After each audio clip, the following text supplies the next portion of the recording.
Thank you so much. I'm very proud and excited to be here today, both as a member of the Cyberpeace Institute's executive board, but then also as a representative of the Hewlett Foundation, which is one of the anchor funders of the CPI. Let me say a few words of background before I jump into the role of philanthropy. The William and Flora Hewlett Foundation is a private charitable foundation headquartered in California.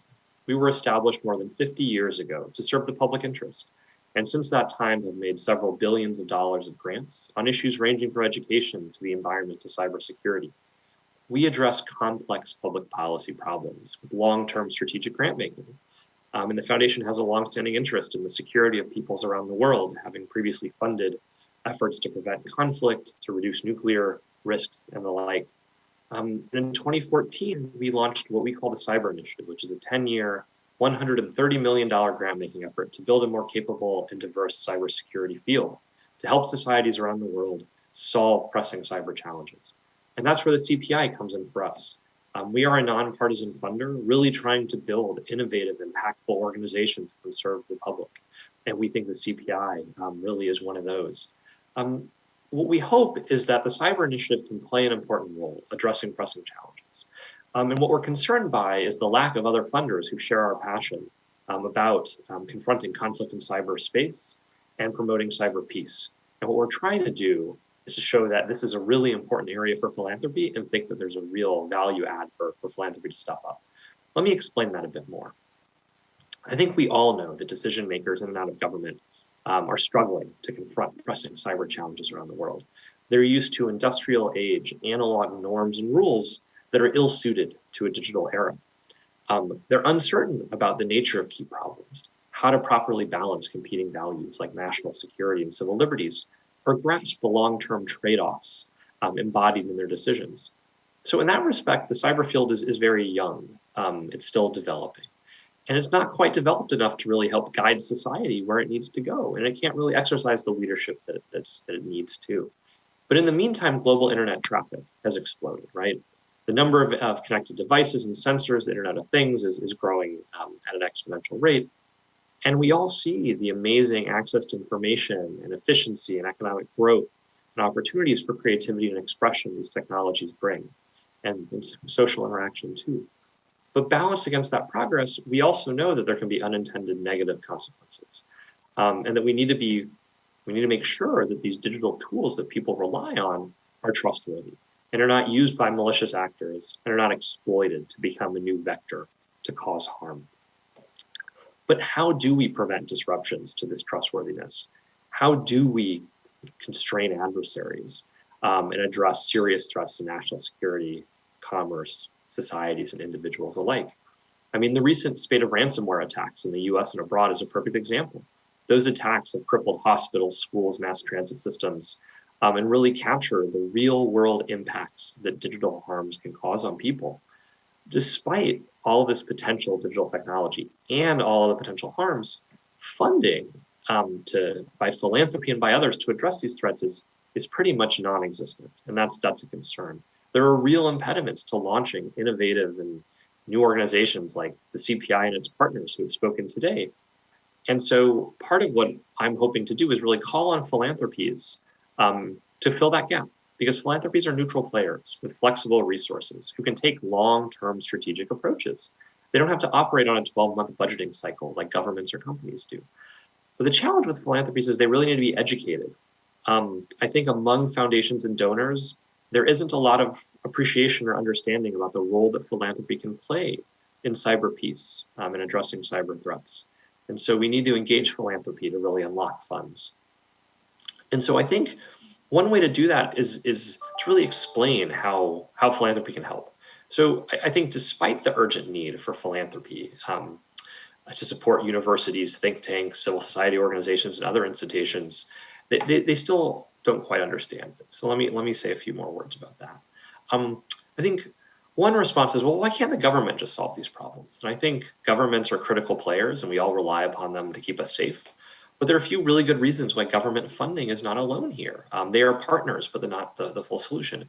So one reason is that governments predominantly are focused on day-to-day cybersecurity imperatives as opposed to long-term strategies. Senior officials oftentimes want to take a long-term approach, but they can't because of the political realities of putting out the quote-unquote cybersecurity fires they're facing. That is, there are crises that erupt every day, whether it's hacks on elections, hospitals, or the like, and those occupy government time, and so that's what they're focused on. Second, many governments face trust deficits with critical players in their own countries and the international community more generally. That lack of trust means that if government funding dominates efforts, people will question the neutrality and legitimacy of those efforts. I'm not saying that's right. I'm just acknowledging that's reality. And so those factors, make it clear to me that government funding alone is not the answer here. Companies, meanwhile, also are part of the answer, but again, are not the full answer. Many companies are predominantly motivated by their commercial interests, short-term profits, and not maximizing social benefits, the benefit of the public. And so not surprisingly, most private sector funding is focused on new technologies and products and protecting immediate interests. But there are companies and private sector partners who see the big picture and provide flexible core support to support important charitable and public interest missions, those served by the CPI and others that have been on this event today. But that kind of funding is all too rare. I think the CPI and others are lucky that some companies like Microsoft and MasterCard really do step up. But again, they're an exception. So corporate funding is not again, the answer. It's part of the answer. But so then where are the internet and technology entrepreneurs who have profited wildly from creating an insecure internet? And the answer is they're largely absent. In an earlier era, individuals like Andrew Carnegie and John D. Rockefeller dedicated significant funds to help American society adapt to industrialization and really address some of the societal disruptions from which they had profited handsomely. Today, very few leading internet innovators and philanthropists are doing the same. Craig Newmark, Reid Hoffman, Pierre Omidyar, Ron Gula, there are a handful of exceptions. The upshot here, sort of the takeaway, is that we have a gap in our ability to deal with cyber threats and to promote cyber peace. That gap is going to grow over time, but this work must be done. It's critical work. It's work that affects us all. It's work that governments cannot fully do, private sector cannot fully do, nor can they alone fund it. And this is where foundations really need to step up. A handful of large foundations like the Hewlett Foundation have stepped their toes in the water, but more is needed. Even if all of this is taken together, it's still not enough funding.